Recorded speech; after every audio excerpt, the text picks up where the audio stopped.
मेरे प्यारे देशवासियों, मन की बात में आपका स्वागत है, अभिनंदन है। इस समय पूरी दुनिया में पेरिस ओलंपिक्स छाया हुआ है। ओलंपिक्स हमारे खिलाड़ियों को विश्व पटल पर तिरंगा लहराने का मौका देता है, देश के लिए कुछ कर गुजरने का मौका देता है। आप भी अपने खिलाड़ियों का उत्साह बढ़ाइए। Cheer for Bharat. साथियों, स्पोर्ट्स की दुनिया के इस ओलंपिक्स से अलग कुछ दिन पहले मैथ्स की दुनिया में भी एक ओलंपिक हुआ है, इंटरनेशनल मैथमेटिक्स ओलंपियाड। इस ओलंपियाड में भारत के स्टूडेंट्स ने बहुत शानदार प्रदर्शन किया है। इसमें हमारी टीम ने सर्वश्रेष्ठ प्रदर्शन करते हुए 4 गोल्ड मेडल्स और 1 सिल्वर मेडल जीता है। इंटरनेशनल मैथमेटिक्स ओलंपियाड, इसमें 100 से ज्यादा देशों के युवा हिस्सा लेते हैं और ओवरऑल टैली में हमारी टीम टॉप 5 में आने में सफल रही है।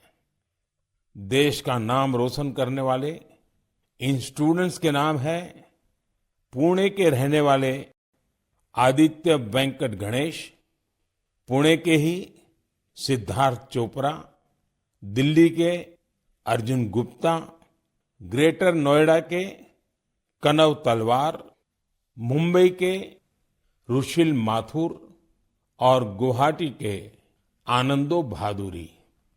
साथियों, आज मन की बात में मैंने इन युवा विजेताओं को विशेष तौर पर आमंत्रित किया है। ये सभी इस समय फोन पर हमारे साथ जुड़े हुए हैं। नमस्ते साथियों, मन की बात में आप सभी साथियों का बहुत बहुत स्वागत है। आप सभी कैसे हैं? हम ठीक है सर। अच्छा साथियों, मन की बात के जरिए देशवासी आप सभी के एक्सपीरियंसेस जानने को बहुत उत्सुक है। मैं शुरुआत करता हूं आदित्य और सिद्धार्थ से। आप लोग पुणे में हैं। सबसे पहले मैं आपसे ही शुरू करता हूं। ओलंपियाड के दौरान आपने जो अनुभव किया उसे हम सभी के साथ शेयर कीजिए। मुझे मैथ्स में छोटे से इंटरेस्ट था। मुझे 5th स्टैंडर्ड में ओम प्रकाश सर के एक टीचर ने सिखाया था और उन्होंने मेरे मैथ्स में इंटरेस्ट बढ़ाया था। मेरे को सीखना मिला और मुझे करने को अपॉर्चुनिटी मिला था। आपके साथी का क्या कहना है?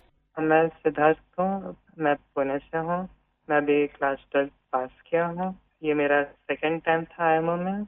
मुझे भी छोटे से बहुत इंटरेस्ट था मैथ्स में और आदित्य के साथ जब मैं 6th में था ओम प्रकाश सर ने हम दोनों को ट्रेन किया था और बहुत हेल्प हुआ था हमको।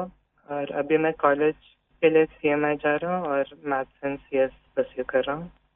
अच्छा, मुझे बताया गया है कि अर्जुन इस समय गांधीनगर में है और कनव तो ग्रेटर नोएडा के ही है। अर्जुन और कनव, हमने ओलंपियाड को लेकर जो चर्चा की, लेकिन आप दोनों हमें अपनी तैयारी से जुड़ा कोई विषय और कोई विशेष अनुभव अगर बताएंगे तो हमारे श्रोताओं को अच्छा लगेगा। नमस्ते सर, जय हिंद। मैं अर्जुन बोल रहा हूँ। जय हिंद अर्जुन। मैं दिल्ली में रहता हूँ और मेरी मदर श्रीमती आशा गुप्ता फिजिक्स की प्रोफेसर हैं दिल्ली यूनिवर्सिटी में और मेरे father Shri Amit Gupta chartered accountant हैं। मैं भी बहुत गौरवान्वित महसूस कर रहा हूँ कि मैं अपने देश के प्रधानमंत्री से बात कर रहा हूँ। और सबसे पहले मैं अपनी सफलता का श्रेय अपने माता पिता को देना चाहूँगा। मुझे लगता है कि जब एक परिवार में कोई सदस्य एक ऐसे कंपटीशन की तैयारी कर रहा होता है तो केवल उस सदस्य का संघर्ष नहीं होता, पूरे परिवार का संघर्ष होता है। एसेंशियली हमारे पास जो हमारा पेपर होता है उसमें हमारे पास 3 प्रॉब्लम्स के लिए 4.5 घंटे होते हैं, तो एक प्रॉब्लम के लिए 1.5 घंटा। तो हम समझ सकते हैं कि कैसे हमारे पास एक प्रॉब्लम को सॉल्व करने के लिए कितना समय होता है। तो हमें घर पे काफी मेहनत करनी पड़ती है, हमें प्रॉब्लम्स के साथ घंटों लगाने पड़ते हैं। कभी कभार तो एक एक प्रॉब्लम के साथ 1 दिन या यहाँ तक कि 3 दिन भी लग जाते हैं। तो इसके लिए हमें ऑनलाइन प्रॉब्लम्स ढूंढनी होती हैं, हम पिछले साल की प्रॉब्लम ट्राई करते हैं और ऐसे जैसे हम धीरे धीरे मेहनत करते जाते हैं उससे हमारा एक्सपीरियंस बढ़ता है। हमारी सबसे ज़रूरी चीज़ हमारी प्रॉब्लम सॉल्विंग एबिलिटी बढ़ती है जो ना कि हमें मैथमेटिक्स में बल्कि जीवन के हर एक क्षेत्र में मदद करती है। अच्छा, मुझे कनव बता सकते हैं कि कोई विशेष अनुभव हो इस सारी तैयारी में, कोई खास जो हमारे नौजवान साथियों को बड़ा अच्छा लगे जान करके? मेरा नाम कनव तलवार है। मैं ग्रेटर नोएडा उत्तर प्रदेश में रहता हूँ और कक्षा 11वीं का छात्र हूँ। मैथ्स मेरा पसंदीदा सब्जेक्ट है और मुझे बचपन से मैथ्स बहुत पसंद है। बचपन में मेरे पिता मुझे पजल्स कराते थे जिससे मेरा इंटरेस्ट बढ़ता गया। मैंने ओलंपियाड की तैयारी 7th क्लास से शुरू की थी, जिसमें मेरी सिस्टर का बहुत बड़ा योगदान है और मेरे पेरेंट्स ने भी हमेशा मुझे सपोर्ट किया। ये ओलंपियाड एचपीसीएसई कंडक्ट कराता है और ये एक 5 स्टेज प्रोसेस होता है। पिछले साल मेरा टीम में नहीं हुआ था और मैं काफ़ी करीब था और ना होने पर बहुत दुखी था। तब मेरे पेरेंट्स ने मुझे सिखाया कि या हम जीतते हैं या हम सीखते हैं, और सफ़र मायने रखता है, सफलता नहीं।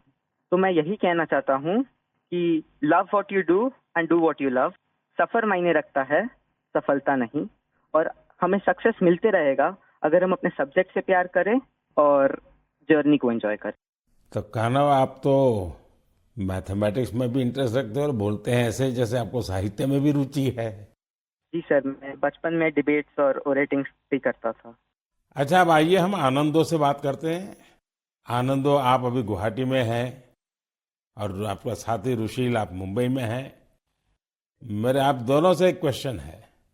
देखिए, मैं परीक्षा पे चर्चा तो करता ही रहता हूँ और परीक्षा पे चर्चा के अलावा अन्य कार्यक्रमों में भी मैं स्टूडेंट से संवाद करता रहता हूँ। बहुत से छात्रों को मैथ से इतना डर लगता है, नाम सुनते ही घबरा जाते हैं। आप बताइए कि मैथ से दोस्ती कैसे की जाए? सर, मैं रुशिल माथुर हूँ। जब हम छोटे होते हैं और हम पहली बार एडिशन सीखते हैं, हमें कैरी फॉरवर्ड समझाया जाता है, पर हमें कभी ये समझाया नहीं जाता कि कैरी फॉरवर्ड होता क्यों है। जब हम कंपाउंड इंटरेस्ट पढ़ते हैं, हम ये क्वेश्चन कभी नहीं पूछते कि ये कंपाउंड इंटरेस्ट का फॉर्मूला आता कहाँ से। मेरा मानना ये है कि मैथ्स एक्चुअली एक सोचने और प्रॉब्लम सॉल्विंग की एक कला है, और इसलिए मुझे ये लगता है कि अगर हम सब मैथमेटिक्स में एक नया क्वेश्चन जोड़ दें, तो ये क्वेश्चन है कि हम ये क्यों कर रहे हैं, ये ऐसे क्यों होता है। तो आई थिंक इससे मैथ्स में बहुत इंटरेस्ट बढ़ सकता है लोगों का, क्योंकि जब किसी चीज़ को हम समझ नहीं पाते, उससे हमें डर लगने लगता है। इसके अलावा मुझे ये भी लगता है कि मैथ्स, सब सोचते हैं, एक बहुत लॉजिकल सा सब्जेक्ट है, पर इसके अलावा मैथ्स में बहुत क्रिएटिविटी भी इम्पोर्टेंट होती है, क्योंकि क्रिएटिविटी से ही हम out of the box solution सोच पाते हैं जो ओलंपियाड्स में बहुत यूजफुल होते हैं। और इसलिए मैथ ओलंपियाड्स का भी बहुत इम्पोर्टेंट रेलेवेंस है मैथ्स के इंटरेस्ट बढ़ाने के लिए। आनंदो, कुछ कहना चाहेंगे? नमस्ते पीएम जी, मैं आनंद खैरव गुवाहाटी से। मैं भी अभी 12वीं कक्षा पास किया हूँ। यहाँ के लोकल ओलंपियाड में 6th और 7th में करता था, वहाँ से की हुई। ये मेरी दूसरी आयामो थी। दोनों आयाम ही बहुत अच्छे लगे। मैं रुशिल जो कहा उससे मैं सहमत हूँ, और मैं ये भी कहना चाहूंगा कि जिन्हें मैथ से डर है उन्हें धैर्य की बहुत जरूरत है। कि हमें मैथ जैसे पढ़ाया जाता है, क्या होता है, एक फार्मूला दिया जाता है, वो रटा जाता है, फिर उस फार्मूला से ही 100 सवाल ऐसे करने पड़ते हैं। लेकिन फार्मूला समझे कि नहीं वो नहीं देखा जाता, सिर्फ सवाल करते ही जाओ, फार्मूला भी रटा जाएगा, और फिर एग्जाम में अगर फार्मूला भूल गया तो क्या करेगा। इसलिए मैं कहूंगा कि फार्मूला को समझो, जो रुशिल कहा था, सिर्फ धैर्य से देखो।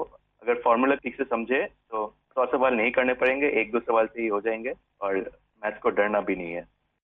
आदित्य और सिद्धार्थ, आप जब शुरू में बात कर रहे थे तब ठीक से बात हो नहीं पाई। अब इन सारे साथियों को सुनने के बाद आपको भी जरूर लगता है कि आप भी कुछ कहना चाहते होंगे। क्या आप अपने अनुभव अच्छे ढंग से शेयर कर सकते हैं? बहुत सारे दूसरे देशों से इंटरैक्ट किया था, बहुत सारे कल्चर्स थे, और बहुत अच्छा था दूसरे स्टूडेंट्स से इंटरैक्ट करने के, और बहुत सारे फेमस मैथमेटिशियंस थे। हाँ आदित्य। बहुत अच्छा एक्सपीरियंस था मैम। उधर हमें उन्होंने पर्थ सिटी को घुमा के दिखाया था। उधर बहुत अच्छे अच्छे व्यूज दिखे थे और पार्क्स लेके गए थे, और हमें ऑक्सफोर्ड यूनिवर्सिटी को भी लेके गए थे, तो वो भी बहुत अच्छा अनुभव था। चलिए साथियों, मुझे बहुत अच्छा लगा आप लोगों से बात करके, और मैं आपको बहुत बहुत शुभकामनाएं देता हूं, क्योंकि मैं जानता हूं इस प्रकार के खेल के लिए काफी फोकस एक्टिविटी करनी पड़ती है, दिमाग खपा देना पड़ता है, और परिवार के लोग भी कभी कभी तंग आते हैं, ये क्या गुणा भाग करता रहता है। लेकिन मेरी तरफ से आपको बहुत बहुत शुभकामनाएं हैं। आपने देश का मान बढ़ाया है, नाम बढ़ाया है। धन्यवाद दोस्तों। Thank you. धन्यवाद। Thank you. Thank you sir. Jai Hind. धन्यवाद। जय हिंद। जय हिंद। आप सभी स्टूडेंट से बात करके आनंद आ गया। मन की बात से जुड़ने के लिए आप सभी का बहुत बहुत धन्यवाद। मुझे विश्वास है कि मैथ्स के इन युवा महारथियों को सुनने के बाद दूसरे युवाओं को मैथ्स को एंजॉय करने की प्रेरणा मिलेगी। मेरे प्यारे देशवासियों, मन की बात में अब मैं उस विषय को साझा करना चाहता हूं जिसे सुनकर हर भारतवासी का सिर गर्व से ऊंचा हो जाएगा। लेकिन इसके बारे में बताने से पहले मैं आपसे एक सवाल करना चाहूंगा। क्या आपने चराई देऊ मैदान का नाम सुना है? अगर नहीं सुना तो अब आप ये नाम बार बार सुनेंगे और बड़े उत्साह से दूसरों को बताएंगे। असम के चराई देऊ मैदान को यूनेस्को वर्ल्ड हेरिटेज साइट में शामिल किया जा रहा है। इस लिस्ट में यह भारत की 43वीं लेकिन नॉर्थ ईस्ट की पहली साइट होगी। साथियों, आपके मन में ये सवाल जरूर आ रहा होगा कि चराई देऊ मैदान आखिर है क्या और ये इतना खास क्यों है? चराई देऊ का मतलब है shining city on the hills, यानी पहाड़ी पर एक चमकता शहर। ये अहोम राजवंश की पहली राजधानी थी।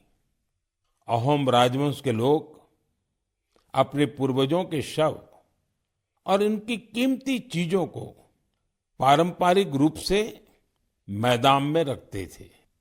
मैदान टीले नुमा एक ढांचा होता है जो ऊपर मिट्टी से ढका होता है और नीचे एक या उससे ज्यादा कमरे होते हैं।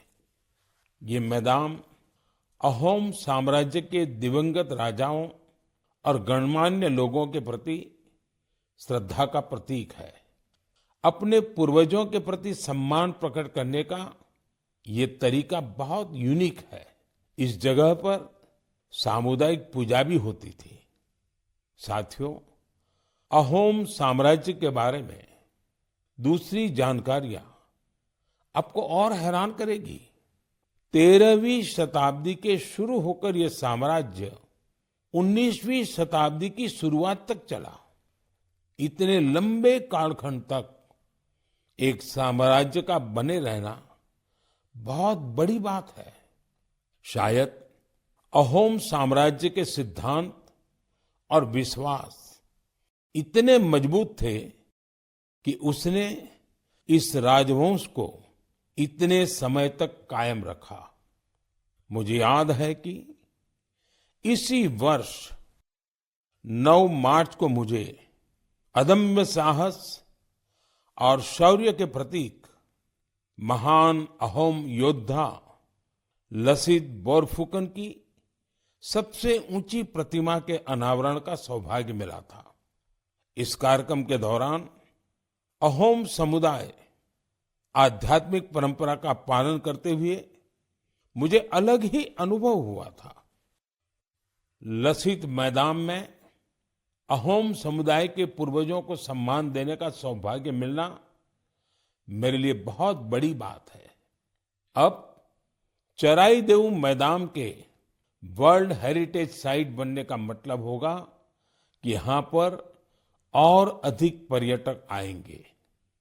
आप भी भविष्य के अपने ट्रैवल प्लान्स में इस साइट को जरूर शामिल करिएगा। साथियों, अपनी संस्कृति पर गौरव करते हुए ही कोई देश आगे बढ़ सकता है। भारत में भी इस तरह के बहुत सारे प्रयास हो रहे हैं। ऐसा ही एक प्रयास है प्रोजेक्ट परी। अब आप परी सुनकर कंफ्यूज मत होइएगा। ये परी स्वर्गीय कल्पना से नहीं जुड़ी, बल्कि धरती को स्वर्ग बना रही है। परी यानी public art of India. Project परी पब्लिक आर्ट को लोकप्रिय बनाने के लिए उभरते कलाकारों को एक मंच पर लाने का बड़ा माध्यम बन रहा है। आप देखते होंगे सड़कों के किनारे, दीवारों पर, अंडरपास में बहुत ही सुंदर पेंटिंग्स बनी हुई दिखती हैं। ये पेंटिंग्स और ये कलाकृतियां यही कलाकार बनाते हैं जो परी से जुड़े हैं। इससे जहां हमारे सार्वजनिक स्थानों की सुंदरता बढ़ती है, वहीं हमारे कल्चर को और ज्यादा पॉपुलर बनाने में भी मदद मिलती है। उदाहरण के लिए दिल्ली के भारत मंडपम को ही लीजिए। यहां देश भर के अद्भुत आर्टवर्क्स आपको देखने को मिल जाएंगे।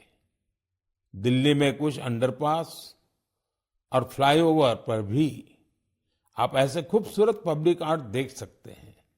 मैं कला और संस्कृति प्रेमियों से आग्रह करूंगा कि वे भी पब्लिक आर्ट पर और काम करें। ये हमें अपनी जड़ों पर गर्व करने की सुखद अनुभूति देगा। मेरे प्यारे देशवासियों, मन की बात में अब बात रंगों की, ऐसे रंगों की जिन्होंने हरियाणा के रोहतक जिले की 250 से ज्यादा महिलाओं के जीवन में समृद्धि के रंग भर दिए हैं। हथकरघा उद्योग से जुड़ी ये महिलाएं पहले छोटी छोटी दुकानें और छोटे मोटे काम कर गुजारा करती थी, लेकिन हर किसी में आगे बढ़ने की इच्छा तो होती ही होती है।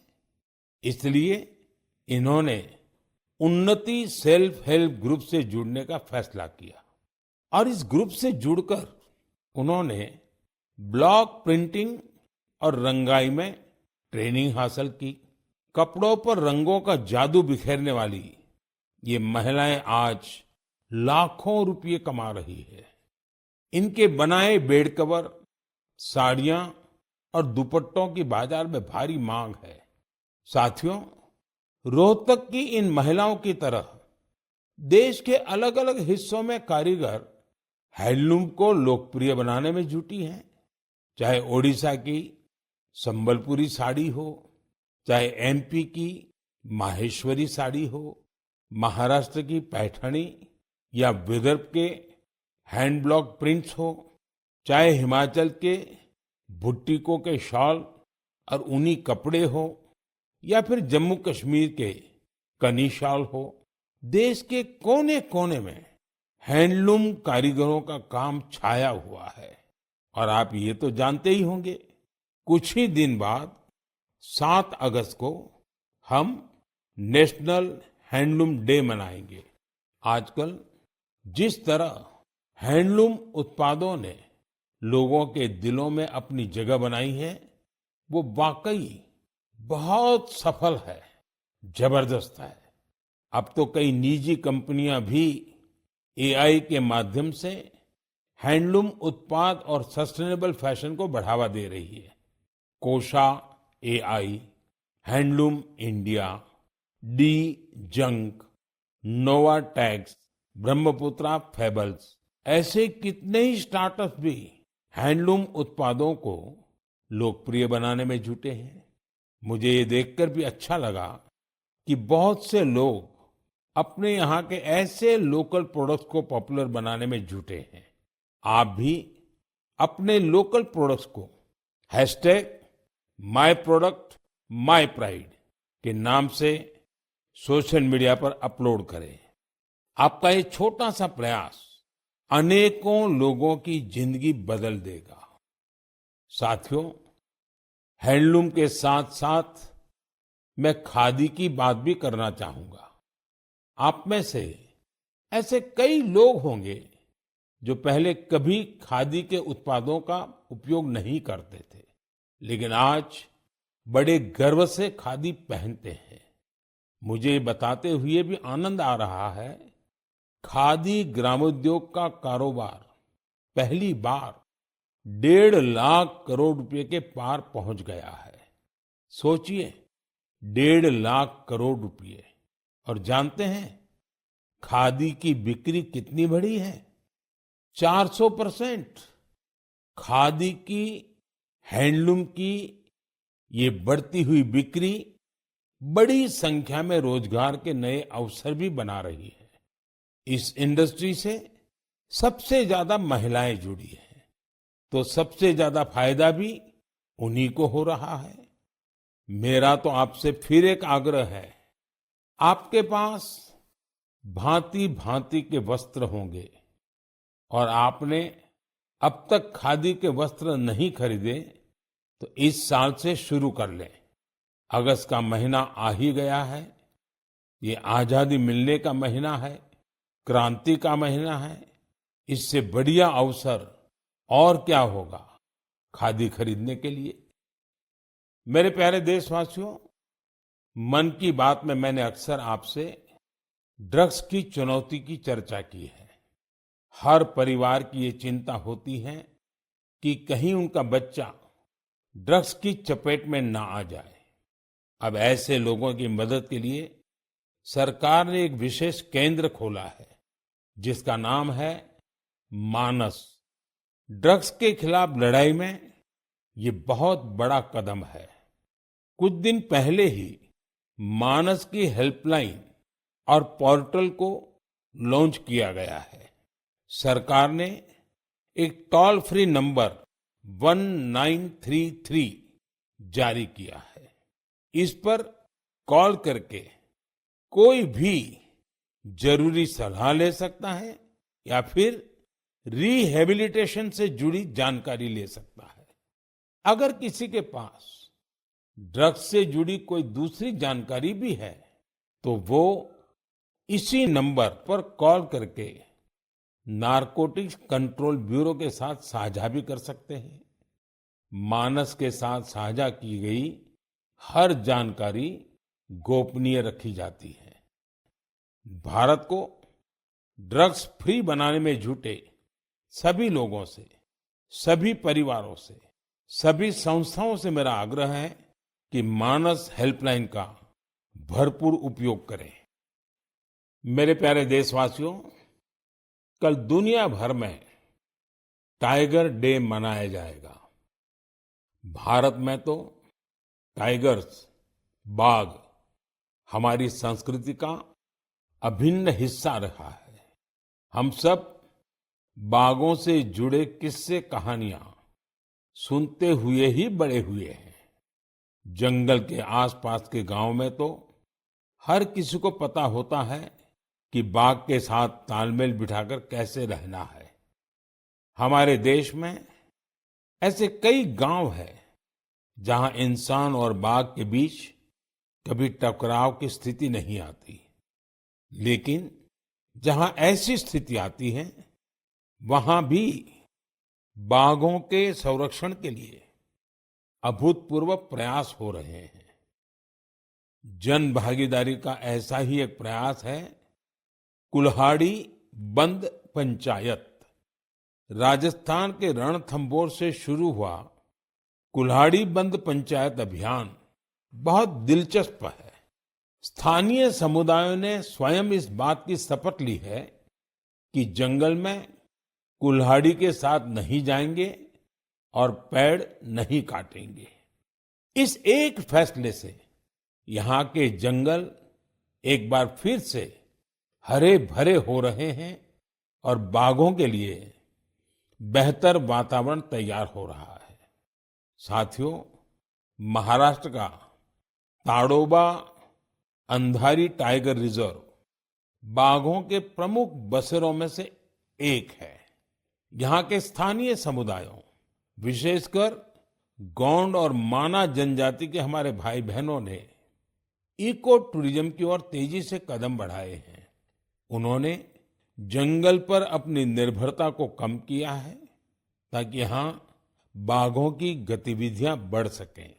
आपको आंध्र प्रदेश में नल्ला मलाई की पहाड़ियों पर रहने वाले चेंचू जनजाति के प्रयास भी हैरान कर देंगे। उन्होंने टाइगर ट्रैकर्स के तौर पर जंगल में वन्य जीवों के मूवमेंट की हर जानकारी जमा की। इसके साथ ही वे इस क्षेत्र में अवैध गतिविधियों की निगरानी भी करते रहे हैं।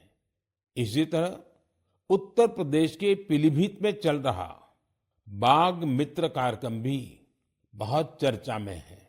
इसके तहत स्थानीय लोगों को बाघ मित्र के रूप में काम करने की ट्रेनिंग दी जाती है। ये बाघ मित्र इस बात का पूरा ध्यान रखते हैं कि बाघों और इंसानों के बीच टकराव की स्थिति न बने। देश के अलग अलग हिस्सों में इस तरह के कई प्रयास जारी हैं। मैंने यहाँ कुछ ही प्रयासों की चर्चा की है, लेकिन मुझे खुशी है कि जन भागीदारी बाघों के संरक्षण में बहुत काम आ रही है। ऐसे प्रयासों की वजह से ही भारत में बाघों की आबादी हर साल बढ़ रही है। आपको ये जानकर खुशी और गर्व का अनुभव होगा कि दुनिया भर में जितने बाघ हैं, उनमें से 70% बाघ हमारे देश में है। सोचिए, 70% बाघ। तभी तो हमारे देश के अलग अलग हिस्सों में कई टाइगर सेंचुरी है। साथियों, बाघ बढ़ने के साथ साथ हमारे देश में वन क्षेत्र भी तेजी से बढ़ रहा है। इसमें भी सामुदायिक प्रयासों से बड़ी सफलता मिल रही है। पिछले मन की बात कार्यक्रम में आपसे एक पेड़ मां के नाम कार्यक्रम की चर्चा की थी। मुझे खुशी है कि देश के अलग अलग हिस्सों में बड़ी संख्या में लोग इस अभियान से जुड़ रहे हैं। अभी कुछ दिन पहले स्वच्छता के लिए प्रसिद्ध इंदौर में एक शानदार कार्यक्रम हुआ। यहाँ एक पेड़ मां के नाम कार्यक्रम के दौरान एक ही दिन में 2 लाख से ज्यादा पौधे लगाए गए। अपनी मां के नाम पर पेड़ लगाने के इस अभियान से आप भी जरूर जुड़े और सेल्फी लेकर सोशल मीडिया पर भी पोस्ट करें। इस अभियान से जुड़कर आपको अपनी मां और धरती मां दोनों के लिए कुछ स्पेशल कर पाने का एहसास होगा।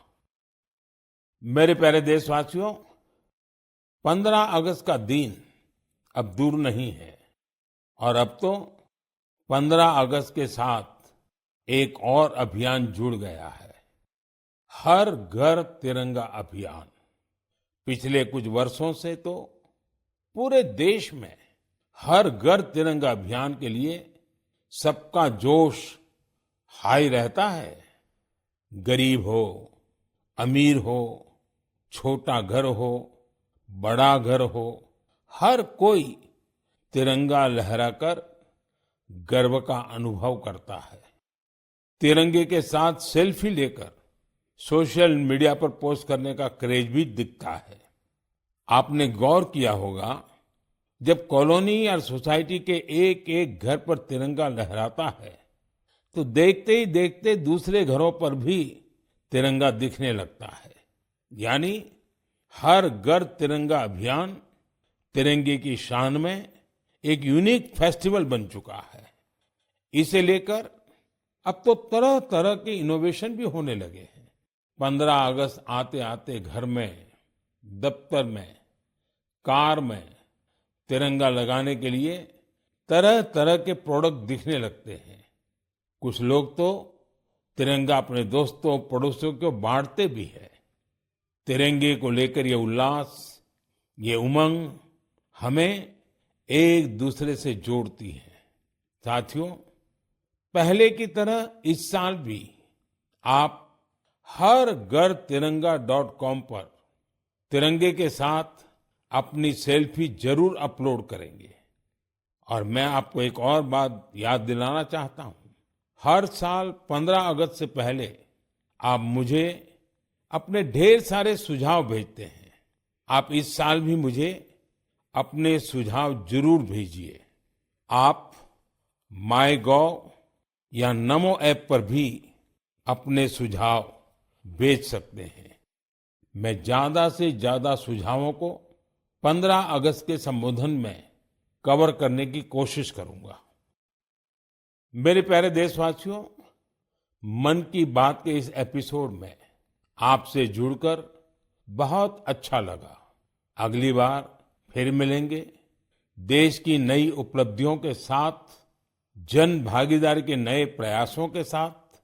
आप मन की बात के लिए अपने सुझाव जरूर भेजते रहें। आने वाले समय में अनेक पर्व भी आ रहे हैं। आपको सभी पर्वों की ढेर सारी शुभकामनाएं। आप अपने परिवार के साथ मिलकर त्योहारों का आनंद उठाएं। देश के लिए कुछ न कुछ नया करने की ऊर्जा निरंतर बनाए रखें। बहुत बहुत धन्यवाद। नमस्कार।